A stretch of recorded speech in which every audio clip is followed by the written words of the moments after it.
Welcome to the Profit Share Mastery Podcast with your hosts, Linda and Press McKissick. Hi, everyone. Welcome to the Profit Share Mastery Podcast. I'm Linda McKissick. And I'm Press McKissick. Hey, Press, how are you? I'm doing great, Linda. How are you doing? Good. I'm super pumped you're about to come to Texas and see me. I know we're excited. My two little ones are asking me every day, what day is it? When are we going to Texas? Yes. Who doesn't love Texas? Well, I'm super pumped today because we have an amazing guest for our Profit Share Mastery podcast. I actually heard a little bit of Rob's story, and probably other people did, on the KWRI growth call. And I thought, man, this is a story that everybody needs to hear that's very inspiring about profit share. So Rob, if you will, this is Rob Tucker, and you're from Charlotte. Is that correct? Originally from Charlotte, and then now in Birmingham, Alabama. Now in Birmingham. That's right. You did tell me that because it's raining from Ida there now. Yes. And we want to say a prayer for all the people that were in the wake of Ida. So Yes. Rob, if you would kind of tell us Cliff Note version, of course, but you were born and then what happened, and then we'll jump into why we're talking about profit share with you. You got it. Born and then went directly into the military like 2 days later. No, just kidding. It was after high school. I was in the military for about 17 years, came out of that, did a couple of things in between, had an internet company that was bankrupt in the span of 10 days after we were thinking it was going to be bought. And, I had this vision of driving a Ferrari and all this kind of thing. And that didn't work out during the dot-com bust. So watched it in the span of 10 days go from that kind of a vision to the doors closed, homeless, carless, about $100 in my pocket. And that's when I decided to go into real estate. And so that was in 2000. Wow. I love it because there's probably so many lessons you learned from all that, right? That you now have in your tool pouch. Yes, it was interesting because I remember calling my mom. So Press, you can, you relate to this one, right? And said, hey, Yeah. I'm going to go into real estate because I've been watching you for 20 years. And if you can do it, I can do it because it's easy, right? And just silent on the other end of the line for a second. And she said, well, I know your business just went out of business, and how are you going to pay for this? And I said, well, can you loan me the money to take the class? And by the way, you still have a spare bedroom because now I'm homeless, so I need a place to live too. And luckily, as moms do, she said yes. And then moved back to Charlotte, moved in her spare bedroom for a temporary period of time, and started in real estate. Well, I have to know, since you're a second generation, did you ever say there's no way I'm ever doing that real estate thing? Oh God, yes. I remember her, and it's funny because that's not the part that I remembered when I decided to go into real estate, right? It was, I didn't see and didn't remember, and it didn't calculate during this process of the time that she spent and the hours that she spent, and all the times where she would come home and just be just tired from showing buyers and these stacks of books with listings in them, those things. Like, Yes. no, I don't want to do that. Yeah, that's cool. All right, so you got into real estate. You've been in now for how long? 20 years? 21 years. Yes. This is year number 21. Okay, so tell us a little bit about your progression of your career, and then your cool profit share story. You got it. So I started in real estate in 2000 and ended up, Keller Williams was not in Charlotte at that time. So I was with RE/MAX, did 12.5 million my first year, was the International Rookie of the Year for RE/MAX, and then built that over the next 2.5 years to 60 million in production. And that's when I got this phone call from this guy, and he said, hey, my name's Mike Tavener. And I'm the regional developer for the Carolinas region, and you've been recommended to someone I should get to know. And I said, who, where? No, thanks. So I hung up on him a couple times, and finally he called back again. I said, listen, I just want to have a cup of coffee with you and meet you. And I said, all right, I've got 30 minutes. And so we did. And that first meeting turned into about 3 hours. And he's telling me, this story about how everything's about the agent and about how it's about bringing the agents to success and helping them. And I said, so wait a minute, you're telling me that I can actually build my brand and I don't have to worry about doing this, it's about me, really? So anyway, after conversations over the next month and a half, I agreed to find the original investors for the first market centers in Charlotte. And was the original operating partner for South Park University and Ballantyne. And so that went pretty well. But then ended up going through some changes and moved to Colorado, started another team out there and had the same results. And we did over 12 million the first year, and it was 60, right at 60 by year number 3. Then went through a divorce. She moved to Florida with the kids, so I did too, and built another team and had the same results. And it was like, and that's where it was kind of like, all right, if I can do this in 3 places with different, and one of those was in 07, 08 too. And, if you can do this, that why can't everybody else do it? Why is there such a failure rate? What's the missing piece of why people are not being able to do this? So that's when I started trying to help out and trying to coach and trying to do things that would help agents succeed. And of course, then everything changed about 6 years ago. And that's when my daughter entered high school. And that's kind of, that's the cool story, because that's the result of the previous 13 years and what that led to. I had never expected it to do what it did, but she entered high school and we told her, all right, you got to join a club, right? And at that time, equestrian was her passion. She wanted to ride horses. And she ended up looking around and looking at clubs, and she said, all right, there's this rifle team over here and I'm going to join that. So, all right, I'm at it, right? It's like, go for it, do it. And she was mediocre. Her focus was on horses, and she was a competitor in that, hunter and jumper. And the first year she was non-scoring person, not on a team, not on the traveling team, nothing like that. And just was there to meet people. And the same thing about halfway through sophomore year.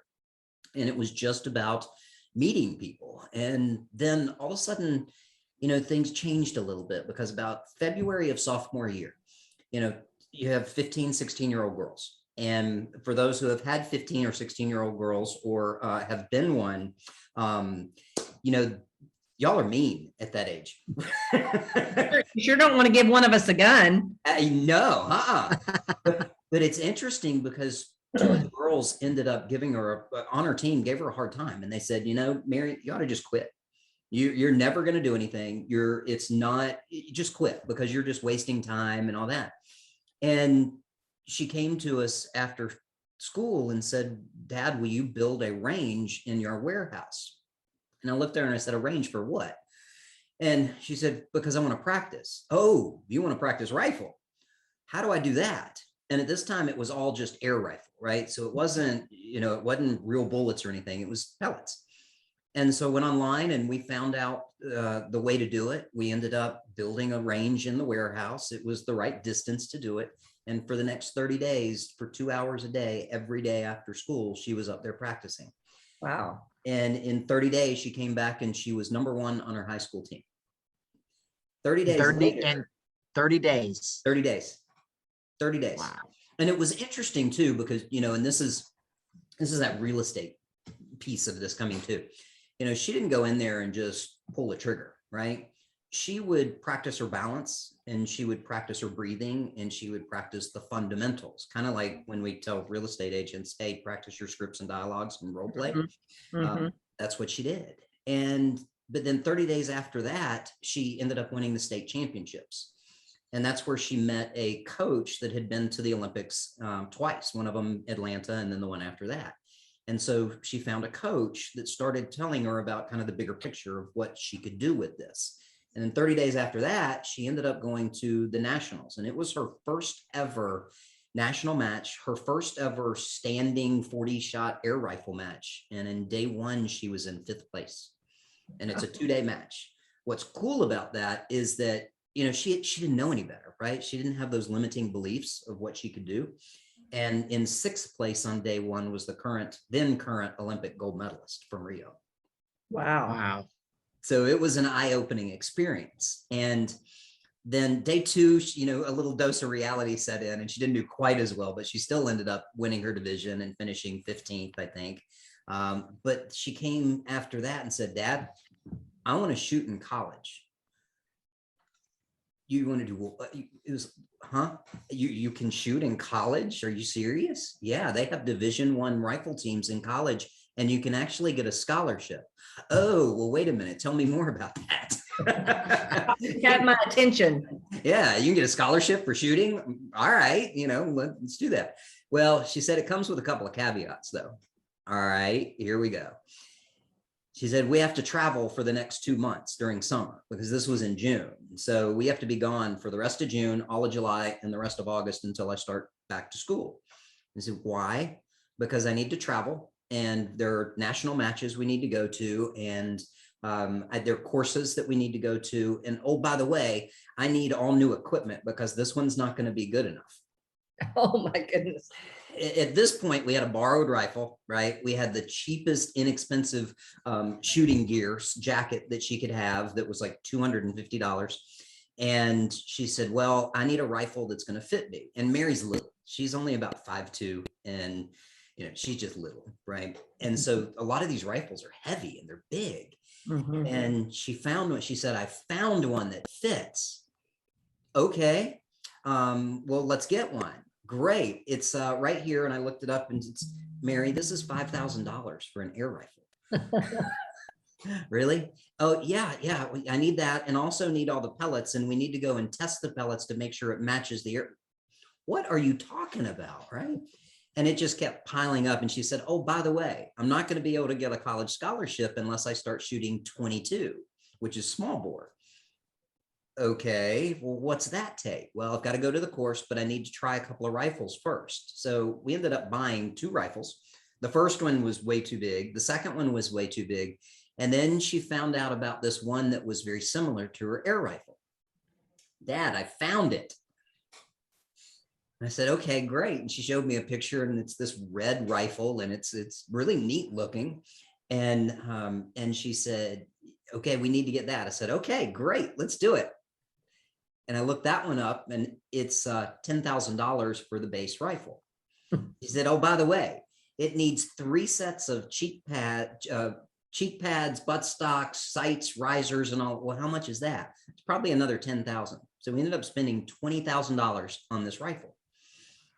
And she hadn't even shot it yet, right? She hadn't even learned how to do it. So we ended up doing it because it fit. And for the next 2 months, we traveled and we went to matches and we went to training courses for both rifles. And she just really started progressing fast. Mm-hmm. And she said, well, I definitely want to shoot in college. And I said, okay. And that meant for the next year, we had to travel. It wasn't the high school matches anymore. It was international type rifle matches, the Olympic type rifle. Thanks to her coach, we knew about this, which I had no idea that rifle was even in the Olympics at the time. Yeah. No clue. Didn't know anything. So we did junior year and we traveled everywhere and she started getting better and better and started doing better and better and started winning local tournaments and placing really well in national tournaments. And then she started placing and medaling in national tournaments too. And about halfway through, a little bit more of junior year, she said, so I've been invited to come and live and train at the Olympic Training Center. Well, awesome, go do it. Well, I'm too young to live on campus by myself, so we all have to move. Oh. Really? We have to do what? We all have to move. And I said, okay, and of course at this time it's already, what am I doing with this team over here? Right? It was not let me tell you, it was not a 7th level team. It was not a 6th level team at that point in time. There was nothing to, I didn't have that person to be able to say, all right, run this and I'm going to be gone for 2 years. Mm-hmm. It was, okay, here guys, all the buyer's agents, all the agents on the team, you guys take it, have fun with it. And so we ended up moving to Colorado Springs for her senior year. She graduated a year early. So all she did that senior year was shoot and train at the Olympic Training Center. So she was surrounded by Olympians that year all the time. It was just part of the natural piece of where she was. And about halfway through the year, she accepted a scholarship to the University of Kentucky. And she also made the junior national team. And so with that started the international travel. She ended up down in Mexico for a tournament. She ended up in India. She ended up in all kinds of different places to shoot. And then she said, Dad, I want to try out for the Olympics. Okay, well, let's do it. And that just started a whole different road and a whole different path of what she had to do. She was training 6 to 7 hours a day. And we had to get match ammunition every other month, which was about $2,500 a month. We went through 2 custom suits, which is about $2,500 to $3,000 each to do this. And it's just, I look back at that, and I always say to people when I'm talking about this, and to her, I said, Mary, I'm going to get KW patches made and I'm putting them on your suits. Because if it was not for profit share, she would not have been to Tokyo this year. We would not have been able to do that. I would not have been able to move, would not have been able to travel, because you got to eat, right? You got to live. You got to be able to do those things. So profit share changed her life and made her Olympic dream come true, and allowed us as parents to be able to focus on that and do those things for her. Which I always say, when those kind of things happen in life, you want to be where you need to be for as long as you need to be there. And without residual and passive income, and in this case, profit share, that's just not an option. No. So tell us, she went to the Olympics. How did she do? She did good.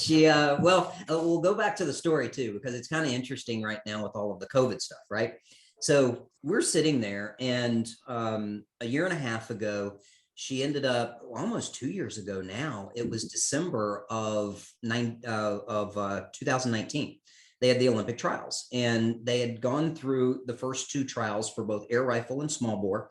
And she was sitting in first place for air rifle. She was sitting in third place for small bore. In December of 2019, they had part 2 of air rifle, and they were going to have part 2 of small bore in March. And so she ended up winning the first place again, the second part 2 for air rifle. So she was on the Olympic team for air rifle, which is great. So she said, well, I want to go for both of them. I want to go for small bore as well. Well, March of 2020, we're sitting at the national championships at University of Kentucky on a Friday night. And I think it was like the 14th or 13th or something like that of March. And all of a sudden, this text message comes across, nationals have been canceled. Wow. We're sitting there. The kids have been there for, a few days. They were fine, but they said the NCAA is shutting everything down. The SEC is shutting everything down. So we're there waiting for that national championship. And let me tell you, these kids were ready. They had dominated the season, and it was her freshman year. And so they were distraught, right? Mm-hmm. So then it gets worse, because later that week, after that had been canceled, they canceled part 2 of small bore trials, and everything shut down at that time. And it was just really disappointing for her and for her teammates, because they were ready, and she was ready, and she was excited. She was sitting in third. They take the top 2, by the way, from each qualifier, and that's who goes to the Olympics, and that's it.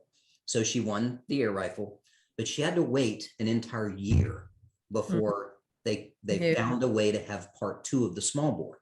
And in some cases, I think that may have been a blessing, because I don't know if she would have necessarily made that second team, but she had another year to get experience and another collegiate season to get experience. So in the meantime, they came back for this sophomore season, right? And University of Kentucky ended up winning the national championship, and she won the individual air, individual small bore, and individual all around, and also set every NCAA record ever.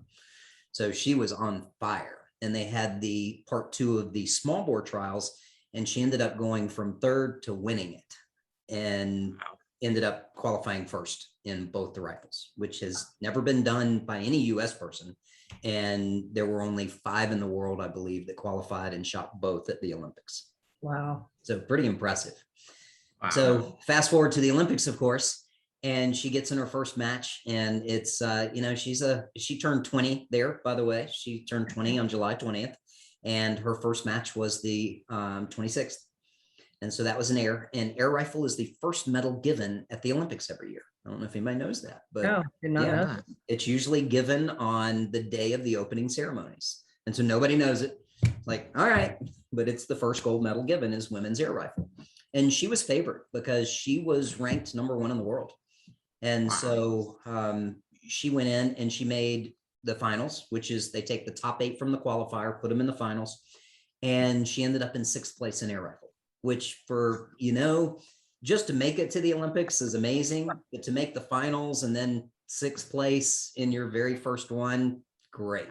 That's awesome. And then about 5 days later, they have an event called mixed air rifle, and it's a male and female. And so being #1, she paired up with the #1 male US shooter, and they ended up in the finals. So it goes from a 30-shot qualifier to a 20-shot qualifier to the finals, and first and second shoot for the gold medal, and third and fourth shoot for the bronze medal. Well, they made the gold medal match, which means they're guaranteed to make a medal, and it's great. But they were in, and they were against China, and so they were leading. It was back. I mean, it was shot for shot. It was really interesting and really cool to watch, and nerve-wracking, right? Sure. But they ended up losing that by about 2 shots, which is, still silver medal. So she is now an Olympic medalist. And then she did the small bore a few days later and got 13th in small bore. So she had a fantastic Olympic experience. And the cool thing is she, they usually don't mature in that sport until mid to late 20s. So she could go to 2 or 3 more. That's awesome. And thank God for profit share, right? That's an expensive man. hobby. I mean, not even a hobby, but a gift that she has that she can do something with. Yes. That's amazing. Well, a couple of things that kind of stuck out with me. I thought about the person that recruited you, because we teach a formula in our profit share course called capital R plus capital V plus capital V over T. And what I love is I'm going to venture to bet that when Tavener hooked up with you, he let you do 80 to 90% of the talking. He wasn't just selling KW with you, and he made sure he understood what was important to you. And what was interesting is your value gap was you wanted to be somewhere where they'd let you be the brand, which was, by the way, was my value gap also. Yep. And a lot of times we try to sell people on the cap model or the profit share or all those things that may not really be their value gap. And so I'm so thankful, and I'm sure you are too, that Tavener changed your life so that someday in the future, you could use that money for something that I can't even imagine being more important to anyone than their children. Yeah. Yeah. Mike, for Mike, we wouldn't have an Olympian either. Yeah, I love it. And, I say this all the time in the profit share course, every one of us can tell how our life was changed by profit share. And so my question always is why do we think that's enough lives changed? I mean, who's another future Olympian that when it comes to that chance, and all parents want to say yes. I always tell the story about Tony DeCello when his son called and said he wanted to take this super expensive flying course. To be able to have the money to do that, that's priceless, right? And we're going to have some life unexpecteds. And that's why you got to build this profit share or your passive income so that someday you get to say yes. And we always say to everyone, the people who have the most profit share have somehow earmarked it emotionally to something super emotional for them. And I can't imagine anything more important or emotional than helping your child's dreams come true. Yeah, it is, and we didn't know that at the time. And those conversations with Mike were really, you're right. It was me talking. And it was about building that relationship and finding out what the purpose was and what the bigger picture was. And I love, I'm passionate about profit share as well, and not near as much as yours, but it'll get there. Right. It's still been great, right? Yeah. And it's, I don't know how many people that I have referred and influenced and helped to come to KW that I even got it last month. I had somebody, I did a profit share class, and they said, "What's profit share?" By the way, they're already with KW. It was not the conversation. The conversation was about them and about what they wanted to do with their life and their business, and about creating something that was bigger. And it was never, I never got questions, the split was irrelevant. The company dollar is irrelevant. The profit share is the thing that, it just was not a question. It was about building that relationship and helping them realize what this culture is. And as I always love to say, it's like, welcome to the culture of Keller Williams, right? And that's what it is. It's amazing to be able to help somebody change their life and build their dreams and change their family's life. Yeah. Well, Lynn, go ahead, Press. I was just going to add something else I wrote down from Rob's story is it pays to be a pioneer in this company. And so if you're, a lot of people, Linda and I talked to a lot of people, and they want to talk to us about profit share. And Linda famously will ask them, well, have you been asked to be a team leader? Have you been asked to open an office? Have you been asked to write all these opportunities? And they'll say, oh yeah, I've been asked for that. I've been asked for this. And a lot of times Linda will say, well, what did you say to those opportunities? And we'll say, I said no. And Linda will say, the difference is I said yes. And I think that's true in your story too, Rob. You were a pioneer. And in our company, the spoils go to doing the hard stuff, doing the stuff that not most people don't want to do. And it's not that it's hard, it's just different. Yes. And it takes courage. Yeah. You are spot on. A lot of people are very comfortable where they are, and they don't want to, change and reach that ceiling and change their habits and change what they're doing to break through, not only as an agent, but as a leader as well. And it takes some pain and it takes some growth to be able to do that. And, you think about it, and so I started when I was finding that original investment group and that leadership group. We had 12 that came in that first month that started with the group. And then we ended up from that 12, it expanded over the next year. But of those 12, 2 of those became original team leaders. I said, all right, I'm in. And by the way, one of those was my mom, who came from her traditional company, because we had that same call, after I talked to Tav for so long and said, all right, I'm doing this. It was, all right, who do you know? Who do you know that is an influencer that would be the right person to come over here and build this? And I went through all kinds of things. And then all of a sudden it was like, oh my gosh, I've got a $12 to $15 million a year producer at the most traditional company in the world. And the conversation with her was, how much longer do you want to sell real estate? What are you doing when you retire? And it was the same as most real estate agents have, right? I don't know. I'll sell until I can't anymore. And I'll just save everything. And so then I made that phone call, it's like, hey, Mike, I want to introduce you to Nancy. And I just shut up. I was like, and she said, yeah. So I think her investment and her allowing me to use her spare bedroom was probably a good thing. And sometimes the relatives or the people closest to you are the hardest. I love Cindy Bluestein's story out of Houston, where her sister is a mega producer in Houston. And what drives Cindy to build her profit share is she wants to have her profit share be more than her sister makes in real estate sales. And because her sister just won't even listen or talk about it or do whatever. So good kudos to you, because sometimes those closest to you are the hardest ones to get them to see it. They remember your teenage years or something. I'm not sure why. Well, they remembered me, begging for money to do the class, and then, using the spare bedroom too, which was a precious memory in there. And luckily it was just, Mom, hey, I want to introduce you to Mike. And I told Mike what our conversation was. And then from there, it was the same thing. It was about building that relationship and finding what her long-term thing was. So she was the first team leader in Charlotte. And we always say you never know who in your group may wind up being a team leader or wind up being someone who gets profit share at a high level. And what I love about that is you also taught everyone just now another one of the V's, which is validity. Doesn't have to be yours. It can be someone else's. And you used Mike's validity to talk to your mom, which was probably a super smart move.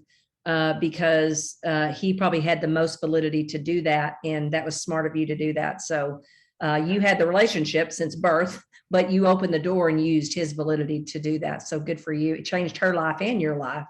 It did, because now she's got ownership in multiple market centers, and I believe that she just broke $1 million in her profit share as well. And Awesome. yeah, That's awesome. So I have one question real quick, and then I'd love to hear what you would tell people who are sitting on the fence or thinking about trying to work on their profit share. But my first question to you is, does your daughter know that profit share is willable? yes. She should be asking you every day, what are you doing, Dad? Well, and that breaks up a good thing, by the way, too. It's like my profit share goes into a trust. And that is because I never want there to be any question on where it's going, right? We don't know if we're going to be here tomorrow. We don't. You know, with the world and everything that's gone on, we had 2 that are in our market centers here that passed away over the past couple of weeks from COVID. And it's just, and young, you know, I think 45 and 50. Jeez. We don't know. So, you know, and I'm sure you guys talk about this, but put this into an LLC bank account that's owned by a trust so that it doesn't have to go through the probate stuff. And because it can be massive as you're going through there. Yeah, so true. So Press, any final questions? And then we'll let Rob. Well, last comment I'll make, and then we can kind of open it up to what Rob wants to share with our audience about profit share. Last thing I just wanted to say, Rob, is Linda and I talk a lot about this.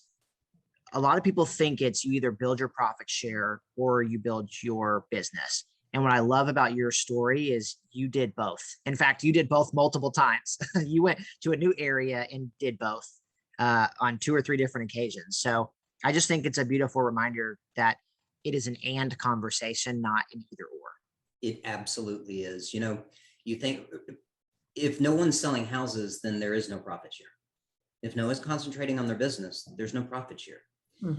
And our first priority is to sell homes and to be the agent that everybody wants to do a deal with, to be that influencer that we, you know, if I've got a listing, I've got 5 people that call and say, oh my gosh, I'm so glad that you have this listing because we've had a great cross sale. We've done this and it was fantastic to work with you. Or when I call somebody and I have a buyer that they're going, oh, I'm so glad it's you. Thank you so much. Right. Because that's the thing that is going to lead us to those relationships. And there's, you know, there's a different relationship with a new agent and an experienced agent. And that experienced agent may be ready today, but it may be a year. And it's the relationship that is going to be there if you're that person that's building it, that they're going to call you one day and they're going to say, dude, all right, I'm ready. You know, or thank you for inviting me to this class, or thank you for inviting me to this event. Thank you so much for sharing that economic model. I've never seen this before, right? You know, or thank you for the book. Thank you for MREA. It changed everything, and I'm ready to actually take it to the next level. And it is always an and conversation. And Linda, you asked about, and Press too, if it always amazes me, what is it, 30% participate in profit? 35, I think. Is somewhere around in there. Oh my gosh, this is such a gift that can change not only you and your family's lives, but every agent that you have a deal with, but every agent that you have a cross sale with. And if you will build the relationships and find out who they are and where they're going and what their whys are, then you'll build the right relationships and you'll attract the right people who will help with positive influence in your market centers. Because we all know there are agents that we don't necessarily want to join, right? Yeah. But then there are those agents that you know will help you grow, that will push you, and that will help everybody else in the market center grow and push them and become better too. And those are the ones that will make a difference. Yeah, love it. Love it. Well, I just want to ask everyone, what could profit share do for you or your children's dreams in the future? Because you do have to believe in profit share before it happens. Oh, I love it. Oh my gosh, what a beauty too. Look at that girl with that big old gun. For our for our listeners, Rob just showed a bottle and it has his daughter on it as an Olympian. That's That's so so cool. cool. I'm getting chill bumps from it. I mean, this is cool. I mean, this is to me what Profit Share is all about. So thank you, Rob, for your amazing story. Thank you, Press, for being my co-host with this. Remember, if you haven't joined up and you've decided this is the year that you want Profit Share to be your top of mind and focus, let us help you. Join our Profit Share Mastery course. You can learn about it through profitsharemastery.com. And if you have someone that you know that Profit Share has been influential in their life and substantial, and a story that we should be sharing on this Profit Share Mastery podcast, which by the way drops on the 21st of every month, reach out to me at mckissick@kw.com. I'd love to hear who you think would be a great story to share Profit Share. And let's all just think of Rob's story when you wonder, why should I go change lives? And I'm sure you thank Mike every day for changing your life. And I'm sure your daughter doesn't even realize it, but Mike changed her life that day too. Awesome. Thank you, Press. I will see you next week. And Rob, thank you so much for sharing your inspiring story with us. And wow, how exciting. I'm going to be watching for her in the next Olympics. Linda, thank you very much. And Press, thank you. It's an honor. And, you guys are an inspiration and have changed so many lives, including ours, over the years, and continue to do so. And hopefully we'll continue. Just listen and do this, people. Start doing it.